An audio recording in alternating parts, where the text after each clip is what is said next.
70 years after the birth of Christ, the Romans suppressed the Jewish nation. With their temple in Jerusalem destroyed, the Jews became a race of wanderers. Their fate, it seemed, was always to suffer persecution, persecution which in the 20th century has been more terrible than ever before. But they survived through the strength of their religious hope, the hope that one day their nation would be reborn. In 1948, this hope was realized. A new state, Israel, came into being. Its leader was David Ben-Gurion.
The creation of the State of Israel has been one of the foremost dramas of the 20th century. In 1958, when Israel celebrated her first 10 years of independence, modern Zionism was not yet 100 years old. Its pioneers were still alive. Men like Ben Zvi, Israel's president, and Ben-Gurion had first come to Palestine when the country was ruled by the Turks. Ben-Gurion had given his whole life to this cause. Everything else took second place to it, including his marriage. The cause became more real in 1917 when Lord Balfour, Britain's foreign secretary, issued a famous declaration favoring the establishment of a Jewish national home in Palestine. Taking over responsibility for Palestine from Turkey, Britain allowed stepped-up Jewish immigration, mostly from Russia and Eastern Europe. But it was not supposed to be at the expense of the Arabs. And the Arabs soon demonstrated their objections. Despite Arab hostility, Ben-Gurion took the lead in urging Jews to settle the land. Perhaps the most striking characteristic about Ben-Gurion, from his earliest days to his days as prime minister, was this almost frightening, single-minded determination towards one goal, which was the achievement, the creation of the State of Israel, an independent Jewish state. All his choices, all the strategy and tactics he worked out over the years were designed with that in mind. And at the end, of course, it was World War II and the Holocaust that made it all possible. Einmal wird unsere Geduld zu Ende sein und dann wird den Juden das freche Lügenmaul gestoppt werden. In the 1930s, Nazi Jew-baiting, fanned by Goebbels' propaganda, produced a new flood of Jews seeking to enter Palestine from Germany. Britain, as the ruling power, wanted the numbers controlled, but curbs of any kind were anathema to Ben-Gurion, and in 1935, he won out over Weizmann, who trusted in British friendship. Ben-Gurion was a student of power. He set out to acquire political power consciously from the day he arrived in Palestine. As war descended, the Jews entered the darkest period of their history. In Berlin, as the Nazi policy of extermination got underway, the Arab Mufti of Jerusalem became Hitler's ally. For her part, Britain also cultivated the friendship of Arab powers, whose territories were of great strategic importance. The price was even stricter control over Jewish immigration to Palestine.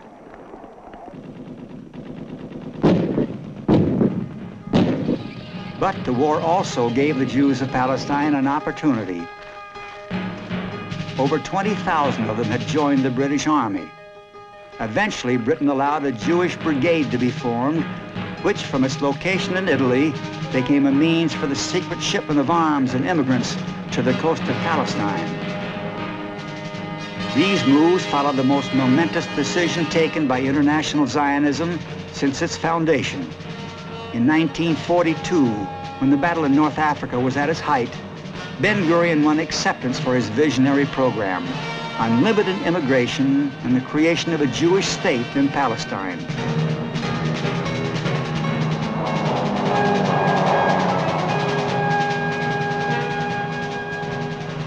It was a program which could only lead to confrontation with Britain.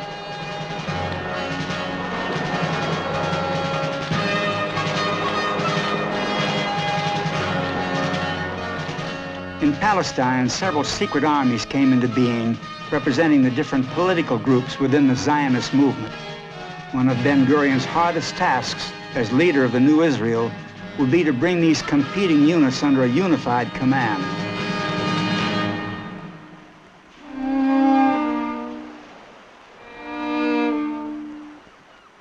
When the war was over, Ben-Gurion's program forced the British into the unenviable role of having to intercept illegal immigrant ships and forcibly return their human cargo to camps in Cyprus.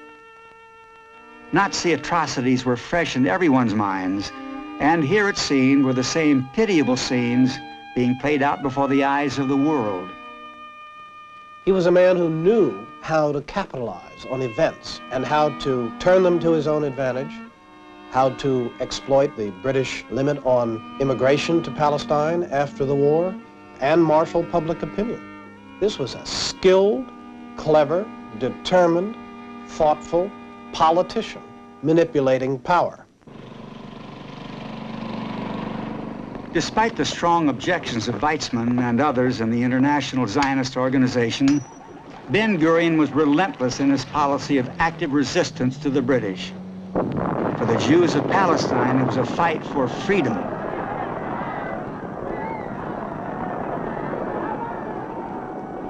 Ben-Gurion never authorized terrorism, and he criticized Begin and cohorts for the explosion at the King David, but I think he had to know the impact of terrorism and the fact that it was leading towards the goal he was seeking. Early in 1947, the British conceded defeat. In order that there may be no misunderstanding of the attitude and policy of Britain, I have been instructed by His Majesty's government to announce with all solemnity that they have consequently decided that in the absence of a settlement, they must plan for an early withdrawal of British forces and of the British administration from Palestine. Britain's decision transferred the struggle to the United Nations, where the question of the partition of Palestine and the status of Jerusalem now became the central issue. The Arabs bitterly opposed the plan. Ben-Gurion argued for partition, and intense lobbying went on behind the scenes. It later appeared that Weizmann had secretly played a decisive role in influencing President Truman to recognize Jewish claims. In November 1947, the fateful vote was taken. No. Soviet Union, yes. The United Kingdom, abstain. The United States, yes. The resolution of the DUC Committee for Palestine was adopted by 33 votes, 13 against, 10 abstentions. In Palestine, the Jews danced for joy, but not Ben-Gurion. I could not dance, he said. I knew that we faced war and that in it we would lose the best of our youth.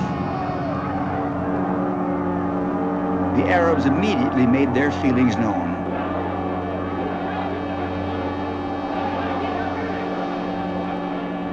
I wish to put on record that my government does not recognize the validity of this decision. They oppose the creation of a Jewish state in Palestine now or at any future time. In the struggle against Britain, Ben-Gurion had won. British public opinion will permit no more expenditure of life and treasure. It will acquiesce no longer in the use of British forces and the squandering of British lives to impose a policy in Palestine which one or other of the parties is determined to resist. We have already used force enough in Palestine in the interest of our international obligations. It has brought to my government infinite anxiety and trouble. It has brought down on our heads the execration of the Jews and the bitter resentment of the Arabs.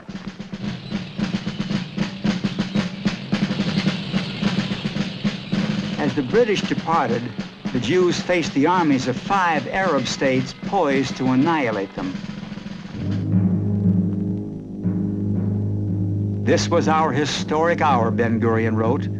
If we did not live up to it through fear or weakness of spirit, it might be generations or even centuries before our people were given another historic opportunity. However grave might be the repercussions of the decision to declare our independence, I knew that the future would be infinitely worse for my people if we did not do so.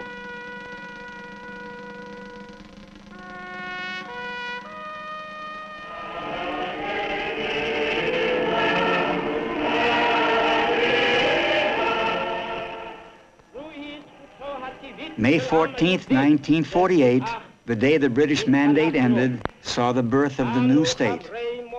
From Ben-Gurion's proud words, the Jews of Palestine now learned the name of their new country. It was to be the State of Israel.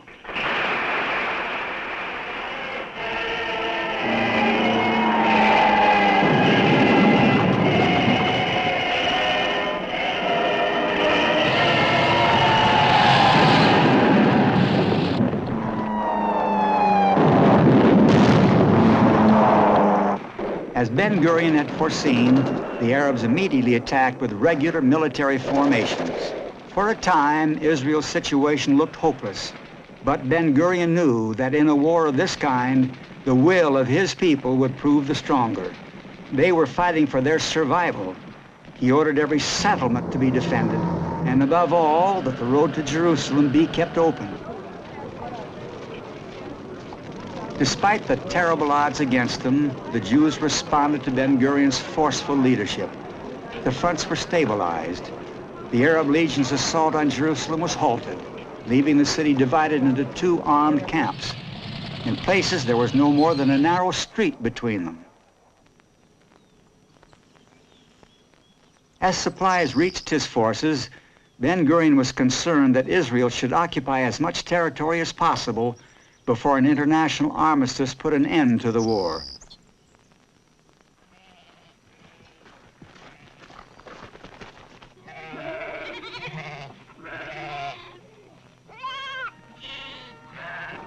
In this supreme test, the infant state had forged its nationhood.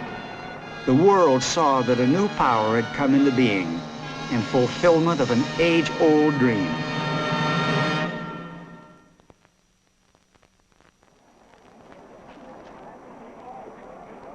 In the new Israel, Eichmann was elected the first president, although as prime minister, Ben-Gurion held all the power. The rivalry and the tension between Ben-Gurion and Eichmann was extraordinary. 2 great visionary leaders could not have been more different. And when they fought, they fought. I'm a quarrelsome, obstreperous man, Ben-Gurion used to say. His resignation threats and constant personality disputes certainly made him a difficult autocratic colleague. For 15 years, he dominated Israel's politics, but he sought power for one end only, the security of the nation. As Israel's foremost leader, he enjoyed meeting other world figures like Einstein, the famous Jewish scientist. Ben-Gurion was an extraordinary internationalist. Immediately after the establishment of the state, he was out and around the world, in the United States, several European countries, in an effort to expand Israel's influence, and I think also just of his own conviction about the importance of international support for Israel. There were figures in public life that Ben-Gurion admired enormously. Churchill was one, because of his strength in the war. And DeGaulle was another. These two odd-sized men got along famously. To everyone, Ben-Gurion had the same message. We are rebuilding the ruins of our ancient land. We are building a state which shall serve, as I believe, as a model to the peoples of the Middle East by its social and spiritual values, its democratic regime, and its reverence for the dignity of men.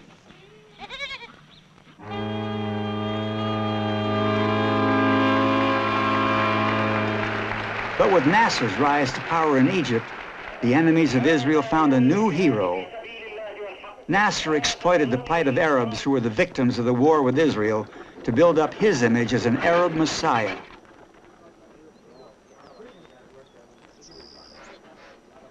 Violence escalated as Arab guerrilla raids from the Gaza Strip brought sharp reprisals from Israel. By the autumn of '56, Britain and France had decided that Nasser had to be toppled by military action. In great secrecy, plans were worked out with Israel's leaders to provide a pretext for Anglo-French intervention.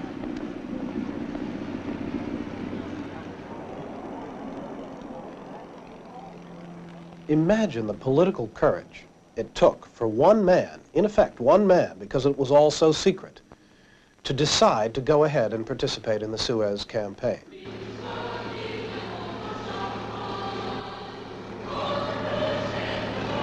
The plan called for Israel to launch a preemptive strike against Egypt across the Sinai Peninsula. Ben-Gurion was deeply conscious of the risk he was running if Britain and France should let him down, but the speed and audacity of Israel's attack stunned the world. Despite the modern equipment they had received from the Soviet Union, Nasser's forces turned out to be a paper tiger.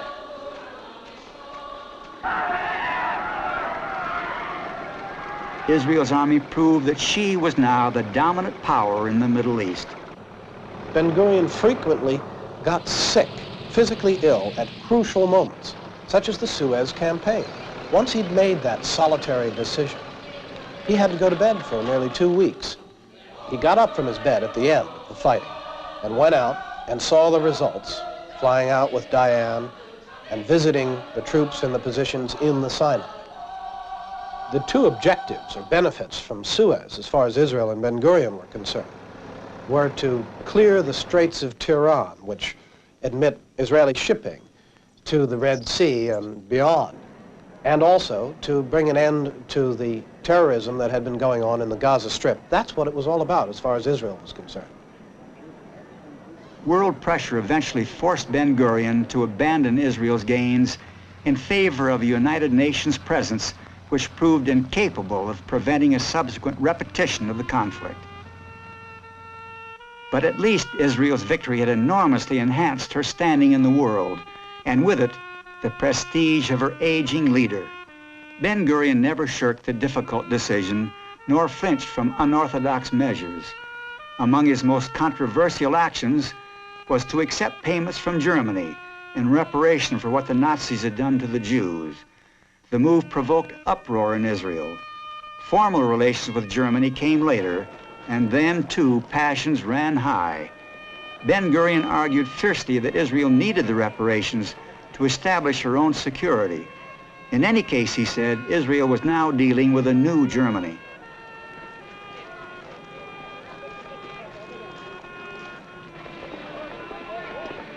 He established a real rapport with Adenauer. They were contemporaries in age, and despite what had gone on, reached a meeting of the minds in their conferences, and I think had a mutual respect for each other. For Ben-Gurion, as for all Jews, the trial of Adolf Eichmann was a reminder of the most powerful emotional argument for Israel's existence. Do you admit the first count brought against you? Im Sinne der Anklage nicht schuldig. In the spirit of the indictment, not guilty. Im Hinblick auf Juden damals Eichmann was eventually hanged. zu erfüllen, die mit der Auswanderung zusammenhingen. Defending Eichmann's abduction by Israeli agents, Ben-Gurion wrote to the president of Argentina, this man Eichmann was the person directly responsible for the execution of Hitler's orders for the final solution of the Jewish problem. 6 million of our people were murdered in Europe. Never, even in the age-old annals of our martyrdom, has there been such a fiendish atrocity. There is hardly a Jew in the world who does not have a member of his family among the victims of the Nazis. I need not explain to you, Mr. President, what it means for any people on earth to be the victims of such a satanic murder campaign, and what profound scars such an experience must leave in a people's soul. By the time of his death in 1973, Ben-Gurion could perhaps feel that his people were now at last free to build their own future. Looking back on Ben-Gurion's life, it seems that he bore out the old adage about each man having only one revolution in him. Ben-Gurion became prime minister at the age of 61. He summoned his strength again in the crucial and difficult moments. But he was largely absorbed with that creation of the state, and once it was on its way, his main gift was in the protégés and people he selected who later became its leaders. In the end, he went down to the desert for 10 years and became, again, a respected voice, even a prophetic voice. After the war in 1967, he talked, as few Israeli leaders did at that point, about the wisdom of giving back territory in exchange for peace. So I think it's safe to say he would have endorsed the peace treaty that his old adversary, Menachem Begin, signed 12 years later between Israel and Egypt.